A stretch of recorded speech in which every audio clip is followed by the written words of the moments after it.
కష్టం నాకు ఒక లెక్కలోది కాదు కదా, ఈ ఏమిట్లే ఏమిటిలే కాసేపు అయితే సముద్రంలోకి వెళ్ళి ఆపుకుంటా సరిపోతుంది.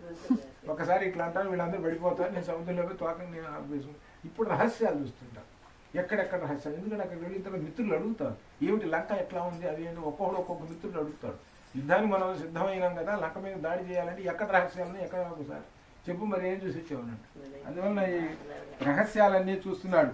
15వ రాత్రౌనహి సుదృష్టామే దుర్గ కర్మ విధానత అవశ్యమేవ ద్రష్టవ్యా మయా లంకా నిశాక్షయే. సీతాన్వేషణ నిమిత్తం ఈ విధంగా తిరిగాను, అప్పుడు చూడలేదు, ఇప్పుడు చూస్తున్నాను అని చెప్పాడు. అట్లానే కామం బద్ధస్య మే భూయః పుచ్ఛస్య ఉద్దీపనేన చ పీడాం కుర్వంతు రక్షాంసి నమేస్తి మనస శ్రమః. నా తోకకు నిప్పు అంటి నిన్ను శారీరకంగా ఈ రాక్షసులు బంధిస్తున్నారు, కానీ నా మనస్సుకు ఏమాత్రము బాధ లేదు. మనస్సుకి ఏం లేదు, ఏదో శరీరానికి. అంటే మనస్సు అంత ఏకాగ్రత ఉన్నటువంటి మనిషి అనమాట హనుమ. ఎందుకంటే కార్యక్రమం నెరవేరాలి కదా, లంక అంతా చూడాలిగా, రహస్యాలు తెలుసుకోవాలి కదా. మరి ఒక్కసారి ఈయన మొట్టమొదటి ఎగిరి వీళ్ళని చంపేసి ఎగిరిపోతే రహస్యాలు ఎక్కడ చూస్తాడు మరి. అందువల్ల రహస్యాలు లంకంతా తిప్పుతున్నారు. లంకంతా తిప్పుతూ వాళ్ళు ఏమంటున్నారు తెలిసిన, చారి చారి చారి అంటున్నారు. చారి అని అంటే గూఢచారి. సిఐడి వచ్చాడు, వాడిని పట్టుకున్నాం, మేము శిక్ష వేస్తున్నాము అనేది వాళ్ళందరూ ఘోష చేశారనమాట. శంఖభేరి నినాదై, ఈయన తీసుకొని వెళుతూ శంఖాలు ఊదుతూ డంకలు కొట్టుకుంటూ తీసుకొని వెళుతూ ఉన్నారు. పెద్ద ఊరేగింపుగా తీసుకొని పోతున్నారు. అంటే తప్పెట్లు మేళాలు ఇవన్నీ ఈ విధంగా ఉంటాయి చూశారు. అట్లా ఆ విధంగా లంకా పట్టణం అంతా తిప్పుతూ ఉన్నారనమాట మన హనుమను. తిప్పుతూ ఘోషయంతి స్వకర్మభి రాక్షస క్రూరకర్మణ చారయంతి స్మ తాం పురీం. చారయంతి చాటింపు చేస్తున్నారు. ఇదిగో ఈ కోతి వచ్చింది, ఇంత అశోకవన భంగం చేసింది, ఇంత ఉండేటు దానికి శిక్ష వేశారు అని చెప్పుకుంటూ ఎగురుకుంటూ వాళ్ళు ఆ శంఖాలు భేరి నినాదాలతోటి వెళుతున్నారనమాట. అట్లా వెళుతున్నటువంటి వాళ్ళు ఇంకా 22వ శ్లోకంలో చత్వరేషు చతుష్కేషు రాజమార్గే తథైవ చ ఘోషయంతి కపిం సర్వే చారీక ఇది రాక్షస. చారీక చారి చారి గూఢచారి వచ్చాడు మన లంకకు. గూఢచారులు ఎవరు వస్తారు? శత్రువులు వస్తుంటారు. ఒక శత్రువు వచ్చాడు, శత్రువుని పట్టుకున్నాం మేము, వాడిని తిప్పుతూ ఉన్నాము, వాడికి తగిన శిక్ష విధించాము అని 4 వీధుల కోడళ్ళు. అంటే ఆ పట్టణంలో ఉన్నటువంటి మధ్య కేంద్రములు అనమాట. ఆ కేంద్రముల వద్ద ఆపటం, భేరీ నినాదాలు చేయటం, 10 మంది మూగటం, వాళ్ళందరికీ చెప్పటం, మళ్ళీ ఇంకొక 4 కోడళ్ళ దగ్గరికి పోవటం. ఇది పని, వీళ్ళ పని. వీళ్ళు తీసుకుని పోతుంటే ఈయన పని ఏం చేస్తున్నాడు, వీళ్ళు పెద్ద ఎగురుతున్నాడు అనమాట. రహస్యాలు చూస్తున్నాడు రా, ఎక్కడెక్కడ ద్వారాలను ఎక్కడెక్కడ తలుపులు ఉన్నాయో సంగతి చూస్తున్నాడు ఇంటికి అనేటువంటి విషయం వీళ్ళకి తెలియదు. అందుకని స్త్రీ బాల వృద్ధా నిర్జగు తత్ర తత్ర కుతూహలాత్. అబ్బో ఎంత ఉత్సాహంగా ఉన్నారు వాళ్ళందరూ. స్త్రీ బాల, అబ్బో బాలుల దగ్గర నుంచి పిల్లల దగ్గర నుంచి అందరూ చాలా ఉత్సాహంగా ఉన్నారు. తం ప్రదీపిత లాంగూలం హనుమంతం దిదృక్షవ. ఆ హనుమంతుని యొక్క లాంగూలాన్ని చూడటానికి చాలా కుతూహలపడితే ఆ వీధుల్లోకి వచ్చారు. వీళ్ళందరూ చూస్తున్నారు, చాలా సంతోషంగా ఉన్నది ఇదంతా. ఇలా చూస్తుంటే యస్త్వయాకృత సంవాద 26 యస్త్వయాకృత సంవాద సీతే తామ్రమహ కపి లాంగూలేన ప్రదీప్తేన స ఏష పరిణీయతే. సీత, నీతో మాట్లాడిన ఎర్రన ముఖము గల కోతి ఉన్నదే, ఆ కోతి తోకకు నిప్పు అంటించి నగరమంతా తిప్పుతున్నారు సీత అని ఈ రాక్షస స్త్రీలు ఉన్నారు పోయి చెప్పారు. చూసుకోండి ఎలా వస్తున్నదో. వాళ్ళు పాపం ఎందుకని మరి రాక్షస స్త్రీలు కొంచెం ఉపయోగం చేశారనమాట. ఎందుకు మొట్టమొదటి త్రిజటా స్వప్నం జరిగింది కదా, త్రిజటా స్వప్నంలో చెప్పారు అమ్మవారు మీ ఇష్టం అని అంటే సాష్టాంగ నమస్కారం చేసి అమ్మ మమ్మల్ని రక్షించు అన్నారు. అప్పటి నుంచి బాధలు పోయినాయి. చూసారా మరి ఆ బాధలు పోయే సమయానికి వచ్చేటప్పుడు. ఎందుకంటే అయ్యవారు దిగుతున్నారు, ఈశ్వర స్వరూపం ఉన్నదనమాట అక్కడ. అందువల్ల వాళ్ళు వచ్చి చెప్పారు. చెప్పింది సీతాదేవి అగ్నిదేవిని ప్రార్థించుట. ఇక్కడి నుంచి శ్రుత్వా తద్వచనం క్రూరం ఆత్మాపహరణోపమం వైదేహి శోకతంతప్త హుతాశనం ఉపాగమత్. ఆ హుతాశనుణ్ణి ఈ విధంగా ప్రార్థించింది. ఈ 4 శ్లోకాలు అగ్నిదేవుని యొక్క ప్రార్థన అనమాట. ఇక్కడ విశేషం ఏమిటంటే అగ్నిదేవుని ప్రార్థించడం అంటే ఋగ్వేదంలో మొట్టమొదటి దేవత అగ్నిదేవుడు. అంటే మనకు మొట్టమొదటి చెప్పుకోవాల్సినటువంటి దేవత అగ్ని తర్వాతనే మిగిలిన ఏ దేవుళ్ళైనా అంతే. దానికి అందువల్లనే దీపారాధన లేనిదే మనం అర్చన చేయము. పుట్టినరోజు పండగకైనా కానీ దీపారాధనతోటే పుట్టినరోజు పండగ చేస్తాం. సహజంగా ఇక్కడ ఉన్నటువంటి వాళ్ళకి తెలియక దీపాలు ఆర్పేస్తారు, దీపం వెలిగిస్తారు వాళ్ళు కూడా, ఆ దీపం యొక్క గొప్పతనం. కానీ వాళ్ళకి తెలియక ఆర్పేస్తారు, మనమేమో ఆర్పేయం. ఎందుకనంటే దైవం మొట్టమొదటి దైవం ఎవరు? అగ్నిదేవుడు. ఆ అగ్నిదేవుడి నుంచే మనకు అనేకమైనటువంటి శక్తులు వస్తాయి. అందుకని దీనిలో ఏం చెబుతారంటే మనకు ఆరోగ్యం భాస్కరాది ఇచ్చేది, ఆరోగ్యం భాస్కరాది ఇచ్చేది. ఆరోగ్యం భాస్కరుడు అంటే సూర్యుడు ఇస్తాడు. శ్రియం ఇచ్చేతు హుతాశన, శ్రియం అంటే సంపదలు ఇచ్చేటువంటిది, హుతాశన అంటే అగ్నిదేవుడు.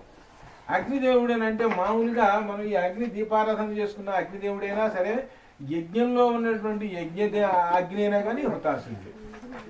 కాబట్టి అగ్ని పరిపరి విధాలుగా ఉంటుంది రూపాల్లో. హుతాశన అంటే అగ్నిదేవుడు మనకు శ్రియం ఇచ్చేస్తాడు. మోక్షం ఇచ్చిన తర్వాత జ్ఞానం ఇచ్చేతు మహేశ్వర, జ్ఞానం మహేశ్వరుడు శివుడు ఇస్తాడు.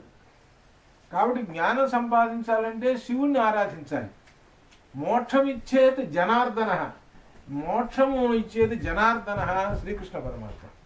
శ్రీకృష్ణ పరమాత్మ మనకు ముక్తిని ప్రసాదించేటువంటి వాడు అని నాలుగు దేవతలు. అంటే ఎందుకని అనమాట, చతుర్విధ పురుషార్థములు.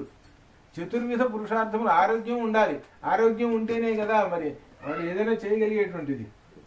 మానవుడు చక్కగా బతకాలంటే ఆరోగ్యం ఉండాలి కదా మొట్టమొదట. అందుకని ఆరోగ్యం భాస్కరాది ఇచ్చేది ఉన్నాడు. ఉన్న తర్వాత ఆయన జీవించాలి కదా, ధనం సంపద కావాలి కదా. శ్రియం ఇచ్చేతు హుతాశన, హుతాశన అంటే అగ్నిదేవుడు ఇచ్చేది శ్రియం సంపదిస్తాడు. అట్లనే ఉన్నటువంటి జ్ఞానం పొందాలి కదా, మరి ఎట్లా జీవితంలో చక్కనైనటువంటి ధర్మ మార్గంలో నడవాలి కదా. అందుకని ఆ ధర్మ మార్గంలో నడవటానికి మనకి ఇచ్చేది మహేశ్వరుడు జ్ఞానం ఇస్తాడు. ఈ జ్ఞానం పొందిన తర్వాత మనకి యొక్క లక్ష్యం ఏమిటి? చివరిది మోక్షం. ఆ మోక్షాన్ని ఇచ్చేటువంటి వారు ఎవరు? కృష్ణ పరమాత్మ. జనార్దన అంటే కృష్ణ పరమాత్మ అదనమాట. అట్లా అంతటి ప్రాధాన్యత ఉన్నటువంటి అగ్నిదేవుడు కూడా శ్రీయం ఇచ్చేటువంటి వాడు అనమాట అగ్నిదేవుడు. ఆ అగ్నిదేవుడిని ఇప్పుడు శ్రీయం కావాలన్నమాట. సంపద అంటే ఆయన యొక్క మంగళకరమైనటువంటి ఆశీస్సు కావాలన్నమాట. మంగళకరమైనటువంటి ఆశీస్సు కోసం మన సీతాదేవి ప్రార్థిస్తూ ఉన్నదన్నమాట. ఈ 4 శ్లోకాలు చెప్తాను, ఒకసారి కూడా మీరు తర్వాత కూడా చదవండి, సరిపోతుంది. ఈ 4 శ్లోకాలు కూడా స్త్రీలందరూ కూడా చదవటం కూడా మంచిదైనటువంటిది అనమాట. మంగళ మాతోటి ప్రారంభమవుతుంది. మా అనేటువంటిది మనకి గాయత్రిలో 15వ అక్షరం. మంగళ అభిముఖి. మంగళ అంటే ముగ్గురు వస్తారు. సరస్వతీదేవి వస్తుంది, తర్వాత లక్ష్మీదేవి వస్తుంది, పార్వతీదేవి. ముగ్గురు రూపములతో ఉన్నటువంటి ఏకరూపం మంగళ. ఆ మంగళ అభిముఖి అంటే ఆ మంగళ అయినటువంటి ఆ సీతాదేవి ఎదురుగా ఆమె మంగళ రూపిణి అనమాట. మంగళాభిముఖి అంటే మంగళ స్వరూపమైనటువంటి ఆ సీతాదేవి ఆ అగ్నిదేవుని ఎదురుగా, అంటే అంత దూరంలో మండుతూ ఉన్నది, కనపడుతూ ఉన్నది అనమాట ఎవరికి? సీతాదేవికి. సా తదాసీన్ మహాకపే ఉపతస్థే విశాలాక్షి ప్రేత హవ్యవాహనం. ప్రేత హవ్యవాహనం, హవ్యవాహనుని గురించి ఆమె ప్రార్థించింది. ఇక్కడ హవ్యవాహనం, హవ్యమును వాహనము మోసుకొని పోయేటువంటి వాడు. ఈ యజ్ఞంలో యజ్ఞగుండములో అగ్నిలో నెయ్యి పోస్తూ ఇంద్రాయ స్వాహ, వరుణాయ స్వాహ, యమాయ స్వాహ అని అంటుంటే ఈ హవిస్సుని తీసుకుని వెళ్ళి వాళ్ళకి చక్కగా అందించు అని అగ్నిదేవుని ప్రార్థించడం. అప్పుడు ఆయన హవ్యవాహనుడు అవుతాడు. అంటే అతి పవిత్రుడు అనమాట హవ్యవాహనుడు. ఆ హవ్యవాహనుడు అతి పవిత్రుడైనటువంటి హవ్యవాహనుడి గురించి మంగళరూపుడి అయినటువంటి సీతాదేవి ఈ విధంగా ప్రార్థించింది. ఏంటి? 28వ శ్లోకంలో యద్యస్తి పతి శుశ్రూష. యది అంటే అయినట్లయితే, అంటే ఇఫ్ అని అంటారు మీరు ఇంగ్లీష్లో, అదే అనమాట అర్థం. యద్యస్తి పతి శుశ్రూష, యద్యస్తి చరితం తపః. పతి శుశ్రూషను చేసిన దాననైతే, యద్యస్తి చరితం తపః, నా యొక్క చరిత్ర ఉన్నది చూసారు, నా తపస్సు అనేటువంటిది, అది కూడా శుభం గనక అయితే దాననే పతి శుశ్రూష చేసిన దాననైతే, తపము ఆచరించిన దాననైతే, ఏది చ అస్తి ఏకపత్నీత్వం, ఏకపత్నీత్వం కలిగిన దాననైతే, ఇంకా ఇంకేనమాట, నేను పతివ్రతనైతే కనుక శివో భవ హనుమతః, అంటే పతి శుశ్రూషణ చేసేదానినైతే, నా తపస్సు గనక గొప్పది గనక అయితే, ఆచరించిన దానినైతే, నేను పతివ్రతనైతే, హనుమంతునకు ఈ హనుమకు అగ్ని చల్లారవడుగాక అని ఒక అర్థము. శివో భవ హనుమ, సీతో భవ హనుమ ఎలా అయినా ఒకటే. శివో అంటే మంగళకరం అగుగాక, అంటే అగ్ని శాంతించుగాక. సీతో భవ హనుమాన్ అంటే అగ్ని చల్లబడుగాక అని రెండో విధాలు ఎలా అయినా సరే మనం చెప్పుకోవచ్చు అనమాట. యది కించిదనుక్రోశః తస్య మయ్యస్తి ధీమతః యది వా భాగ్యశేషో మే సీతో భవ హనుమతః. ఇక్కడ 4 ఈ శ్లోకాల్లో సీతో భవ శివో భవ అని వచ్చింది కదా. ఈ వాల్మీకి రామాయణంలో కావ్య రచనలో ఇక్కడ ఒక విశేషం కూడా ఉన్నది. ఏమిటంటే శతకములు మనకు అందరికి తెలిసినదే. ప్రతి పద్యములకు చివర సుమతి వేమన అని వస్తుంది. అంటే శతకములు కూడా ఉద్భవించడానికి మూలమైనటువంటి విధానము ఇదిగో ఆది కావ్యం వాల్మీకి చూపించాడు. ఏది మకుటము అని అంటారు, చూశారు కదా. మకుటం అనే పేరు ఉంటుంది. సుమతి, వేమన, భాస్కర అని వస్తుంది అనమాట. అట్లా మకుటాయమానంగా మనకు వస్తుంటాయి కాబట్టి 100 పద్యాలు. అట్లా ఆ విధంగా వాటికి దారి చూపించారు అనమాట. శతకములకు దారి చూపించినటువంటిది అనమాట. యది మాం యది కించిదనుక్రోశయ తస్య మయ్యస్తి ధీమతః యది వా భాగ్యశేషో మే శివో భవ హనుమతః సీతో భవ హనుమతః. ధీమంతుడైనటువంటి రామునకు నాపై ఏ కొంచెమైనా అనుగ్రహం ఉన్నచో, నా మీద ఏమైనా కొంచెమైనా దయ ఉన్నచో, నా అదృష్టం ఏ కొంచెమైనా మిగిలి ఉన్నచో హనుమంతుని దహించకుము, చల్లగా చూడుము. అంటే ఇవన్నీ ఏం చెబుతున్నది అనమాట, ఇవన్నీ సత్యము అని అగ్నిదేవుడు చెప్పాలి. ఎందుకు మొట్టమొదటి చెప్పుకున్నాం, మనకి దేవత ఎవరు? మొట్టమొదటి దేవుడు అగ్నిదేవుడు. ఆ అగ్నిదేవునికి సాక్ష్యం చెప్తున్నది అనమాట. ఎందుకంటే ఇక్కడ విశేషము, సీత స్వీకరించేటప్పుడు మరలా అక్కడ అగ్నిదేవుడు ఆ అమ్మవారిని తీసుకొచ్చి మల్లెపూలలో పెట్టించేసి, నాకు తెలుసయ్యా ఆ అమ్మవారు, ఆమె అగ్ని, నేనే అగ్నిని, ఆమె అగ్ని, ఆ అగ్ని దహిస్తుందా, నేను ఎక్కడ దహించేదయ్యా బాబు, ఇదిగో నీ భార్యని తీసుకొచ్చి ఇచ్చేస్తాను. ఎందుకంటే అందరూ తెలుసుకోవాలి ఆ సీతాదేవి అగ్నిస్వరూపం అని తెలుసుకోవాలి. రామచంద్రమూర్తి చేసినటువంటి ఒక సన్నివేశం అనమాట. అది అసలు దానిలో అంతరార్థం. యది మాం వృత్త సంపన్నాం తత్సమాగమలాలసాం న విజానాతి ధర్మాత్మ శివో భవ హనుమతః. నేను సత్ప్రవర్తన కలిగిన దాననైనచో, రామ సమాగమనందు ఆసక్తి గలదాననైనచో, ధర్మాత్ముడైన రాముడు నన్ను ఈ విధముగా తలచినచో హనుమంతునకు చల్లగా ఉండుగాక. నాకు సత్ప్రవర్తన కలిగి ఉన్నచో, నేను సత్ప్రవర్తన ఉంటే వృత్త సంపన్నం. వృత్త అని అంటే అర్థం ఇక్కడ గుండ్రని అని అర్థం కాదు, ఇక్కడ క్యారెక్టర్ అనమాట. నాకు మంచి క్యారెక్టర్ కనుక ఉంటే దాని అర్థం, నా యొక్క ప్రవర్తన మంచిదైతే. అట్లనే తత్సమాగమలాలసం, రాముని కలుసుకోవాలనేటువంటి ఆసక్తి ఉన్నదాననైతే, ఇంకా నా విజానాది ధర్మాత్ముడే రాముడు నన్ను ఈ విధముగా తలచినతో సీతో భవ హనుమతః. ఆ హనుమకు చల్లబడుగాక ఓ హే అగ్నిదేవా అని ఇన్ని తన యొక్క ప్రార్థనలో సత్యమును చెబుతున్నది అనమాట. నేను ఇంతటి గొప్పదానైతే అగ్నిదేవ చల్లబడుము అని చెప్పి నేను ఎది ఎది ఎది అనేటువంటి మాటను ప్రయోగిస్తున్నాడు. ఎది అంటే అయితే అయితే అయితే అయితే అనే అర్థం అనమాట. అది అట్లా ఎది మాం తారయేదార్య సుగ్రీవ సత్యసంగరమైనటువంటి ఆ సుగ్రీవుడు నన్ను, సత్యప్రతిజ్ఞ గలవాడైన సుగ్రీవుడు నన్ను ఈ దుఃఖ సముద్రము నుండి దాటించుట. తారయేత్ అంటే దాటించుట. ఈ దుఃఖ సముద్రము నుండి దాటించేటువంటి వాడైనతో అస్మా దుఃఖాంబు సంరోధాత్తు, ఈ దుఃఖ సముద్రం నుండి దాటించేవాడినే కనుక నిజమే కనుకైతే హే అగ్నిదేవా హనుమము పట్ల చల్లగా ఉండుగాక. శివో భవ హనుమ సీతో భవ హనుమ. చివరికి సుగ్రీవుడి పేరు కూడా చెప్పింది. ఎందుకనమాట, సుగ్రీవుడు ససైన్యంతో వచ్చి యుద్ధం చేసి సీతాదేవి యొక్క శోకాన్ని పోగొట్టడం, అంటే ఆ లంకను జయించడం కోసము సుగ్రీవుడు కూడా రావాలి. అందువలన సుగ్రీవుడు సత్యసంగరుడైనటువంటి సుగ్రీవుడు కూడా వచ్చి రాగలిగినటువంటి వాడై ఉండినచ్చో వచ్చినచ్చో ఈ యుద్ధము జరిగినచ్చో అని ఈ విధంగా చెప్పి ఇవన్నీ నిజమే గనక అయినచ్చో అంటే భవిష్యత్తు కూడా అనమాట. అగ్నిదేవ హనుమంతుని చల్లగా చూడుము, హనుమను చల్లగా చూడుమని ఎదికించి అనుకోసి ఈ 4 పద్యాలు ఒక్కసారి చదువుతాయి.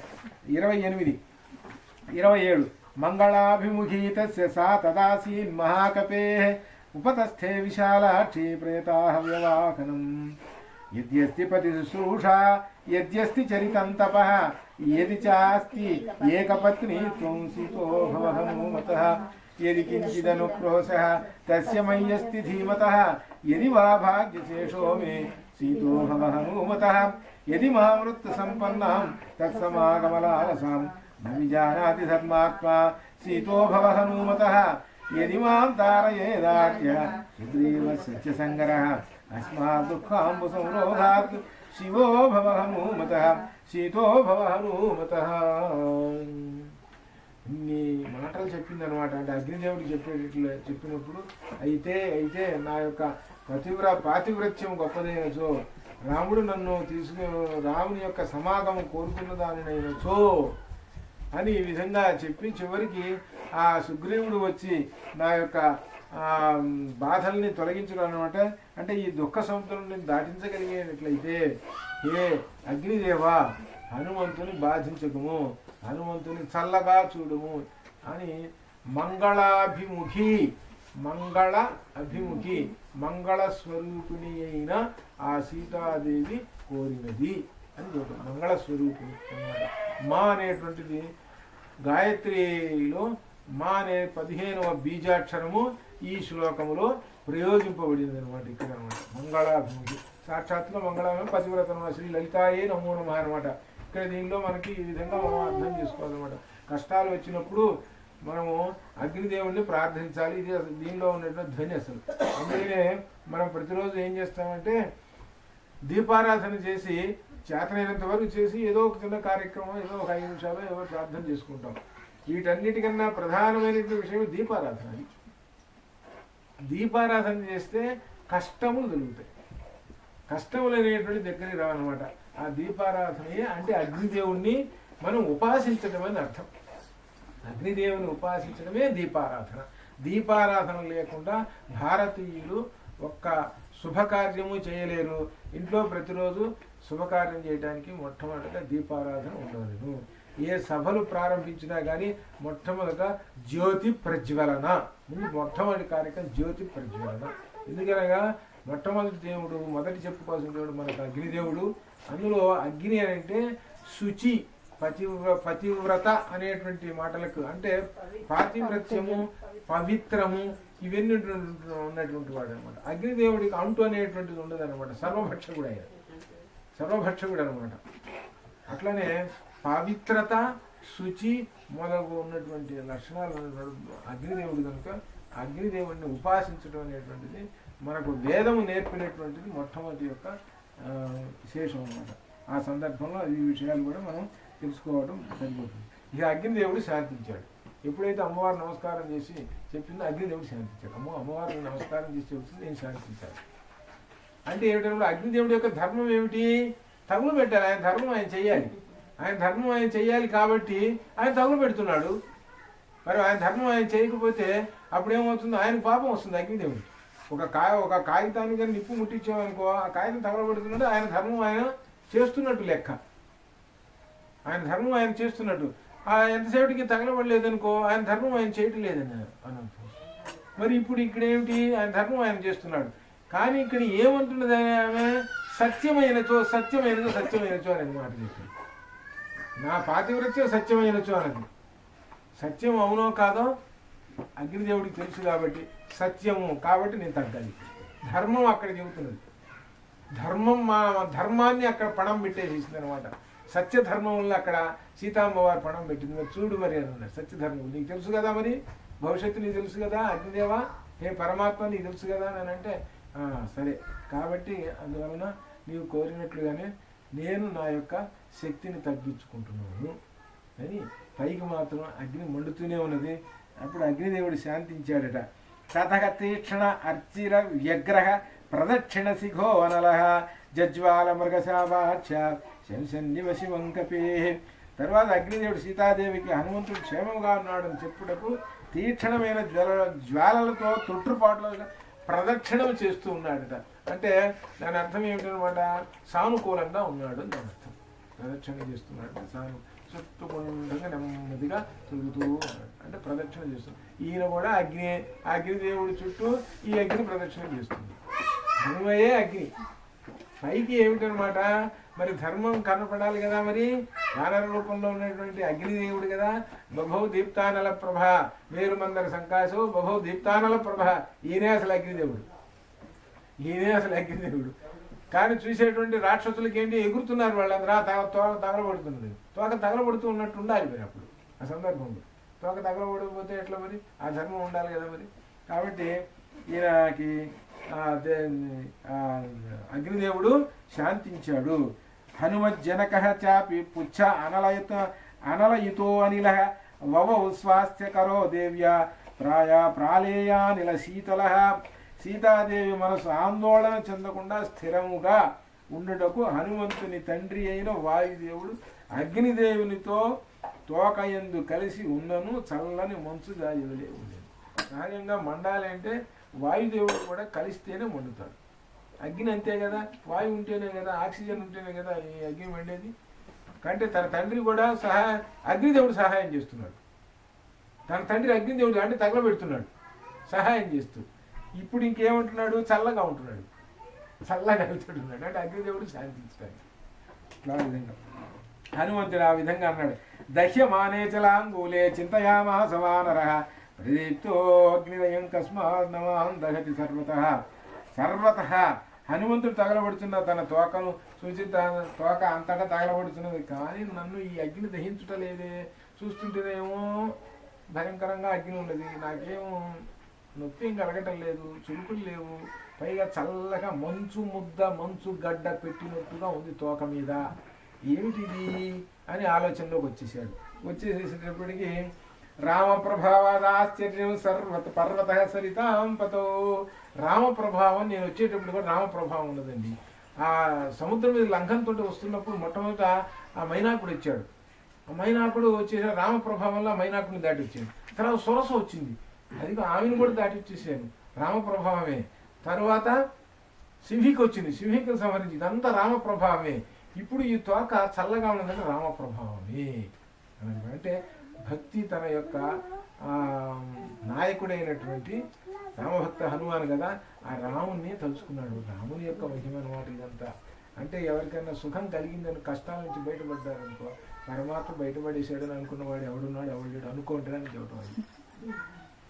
కష్టాల నుంచి బయటపడ్డాడు అనుకోండి, ఏ ప్రమాదం నుంచి బయటపడ్డాడు, బయటపడిన అమ్మయ్య పరమాత్మ రక్షించాడండి అని అనుకుంటే అప్పుడు వాడు అమ్మ పరమాత్మ పట్ల భగవాన్ వీడు ఏమీ లేదు, కష్టం నుంచి బయటపడ్డా నా యొక్క గొప్పతనం అనుకుని పోతుంటాడు. ఈ ప్రమాదం నుంచి బయటపడ్డాను నేను, నా యొక్క తెలివితేటలు చూసుకోండి అనుకుంటూ పోతుంటాడు. అంటే పరమాత్మ పట్ల భక్తి లేనటువంటి వాడు అట్లా ఉంటాడు. అదంతా పరమాత్మ సంకల్పం. అందుకని ఇక్కడ ఆ విషయాన్ని గుర్తు చేస్తున్నాడు. రాముని యొక్క ప్రభావం వల్లనే ఈ తోక చల్లబడ్డది అని అనుకుంటున్నాడు. అట్లనే రామార్థం ఏది తావత్ సముద్రస్య మైనాకస్య ధీమతః రామార్థం సంభ్రమతాత్ నృత్యమగ్నిన కరిష్యతి. రామకార్యంలో కూడా ఈ విధంగా జరిగింది. కాబట్టి అగ్ని కూడా రామకార్యార్థంలో సహాయపడుతున్నాడు అగ్నిదేవుడు కూడా. ఇంకా 39-40 ముఖ్యమైనటువంటి శ్లోకాలు ఒకసారి చూడండి. 39వ వస్తుంది. 39లో సీతాయాశ్చ అనుశంస్యేన తేజసా రాఘవస్య చ పితుశ్చ మమ సఖ్యేన నమాం దగతి పావకః. సీతాదేవి యొక్క కృప వలన, రాముని యొక్క తేజస పరాక్రమం వలన, నా తండ్రి అయిన వాయుదేవుని సఖ్యత వలన అగ్నిదేవుడు నన్ను దహించుటలేదు అని క్రమక్రమంగా అర్థం చేస్తుంది. ఇదంతా పరమాత్మ యొక్క విశేషమని తెలుసుకుంటూ భూయ సచింతయామాస ముహూర్తం కపికుంజర ఉత్పపాతాథ వేగేన ననాదచ మహాకపి. ఇక్కడ తెలుసుకున్నాడండి. ఇంకా పరమాత్మ అనుగ్రహం ఉంది. ననాద సింహనాదం చేశాడు. భయంకరమైన సింహనాదం చేశాడు. పక్కన చుట్టూ ఉన్నారనమాట ఈ రాక్షసులు. ఒక్కొళ్ళు ఎగురుతున్నారు వీళ్ళందరూ. మహాసింహనాదం చేసి పురద్వారం తథ శ్రీమాన్ శైలశృంగమివోన్నతం విభక్త సంబాధం అనే అసాధనిజాత్మజ. ఒక్కసారి ఆ పురద్వారం దగ్గరికి వెళ్ళేసేసి ఒకసారి ఎగిరాడు ఆకాశంలో, మహాపర్వతమైన ఆకారం పొందేసేసాడు. స్వభూత్వా శైల సంకాశ క్షణేన పునరాత్మవాన్ హ్రస్వతాం పరమాం ప్రాప్తో బంధనాన్ని అవాశాతయత్తు. ఒక్కసారి బంధనములను పట్టబట్టుకు తెగిపోతుంది. మహాపర్వతాకారం తెగిపోయిన తర్వాత విముక్తశ్చ అభవత్ శ్రీమాన్ పునః పర్వత సన్నిభ వీక్షమాణస్య దృశే పరిఘం తోరణాశ్రితం. వీళ్ళ పాలిట రాక్షసుల పాలిట యమపాయసం ఆ పరిఘ. అంతటి పర్వతాకారం పొంది ఎప్పటి మాదిరిగా తోరణం దగ్గర ఉన్న పరిఘ ఉన్నది, ఆ పరిఘ పట్టుకున్నాడు. ఆ పరిఘ తీసుకొని సతం గృహ్య మహాబాహు కాలాయస పరిష్కృతం దక్షిణస్థాన్ పునః సర్వాన్ సోదయామాస మారుతి. సోదయామాస సంహరించెను మారుతి. ఆ పరిఘతోటి ఆ రాక్షసులు తన వెంట తిప్పుతున్నారు, వాళ్ళందరినీ చంపేసేసాడు. చంపేసి ఇక అప్పుడు విశేషమైనటువంటి శ్లోకం వీళ్ళు వర్ణన చూసుకోండి. 44వది ముఖ్యమైనది. ఎలా ఉన్నాడో ఆ ఆంజనేయ స్వామి సతాన్నిహత్వా రణచండ